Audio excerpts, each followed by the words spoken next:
பாப்பாவுக்கும் தம்பிக்கும் சக்கரவள்ளி கிழங்க வேக வச்சு கொடுத்தோம் அப்படின்னாவே கண்டிப்பாக அதை எடுத்துக்கவே மாட்டாங்க. அது என்னமோ சக்கரவள்ளி கிழங்கு அப்படின்னாலே வந்து 2 பேருமே சொன்ன மாதிரி வந்து ஒதுக்குவாங்க. சரி அவங்களை எப்படியா சாப்பிட வச்சாலுமே அப்படி சொல்லிட்டு ஒரு குட்டியாக ஒரு பிளான் போட்டேன். ஸோ அதை வச்சு இன்றைக்கி என்ன பண்ணுறேன் அப்படின்னு சொல்லிட்டு பார்க்கலாம் வாங்க.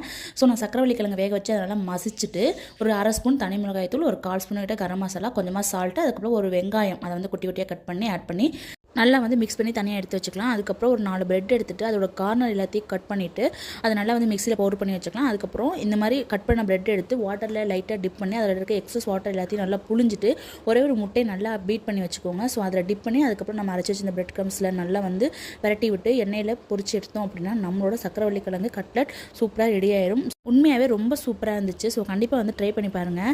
இந்த மாதிரி உங்கள் குழந்தையும் ஏதாவது சாப்பிடல அப்படின்னா இந்த மாதிரி ஏதாவது டக்கால்ட்டி வேலை செஞ்சாவது அவங்களை எப்படியா சாப்பிட வைங்க. ஸோ கண்டிப்பாக இந்த ரெசிபி ட்ரை பண்ணி பாருங்கள். ட்ரை பண்ணி பார்த்துட்டு எப்படி வந்துச்சு அப்படி சொல்லிட்டு மறக்காமல் கமெண்ட் பண்ணுங்கள். அப்படியே மறக்காமல் நம்மளோட பேஜையும் ஃபாலோ பண்ணிக்கோங்க. ஸோ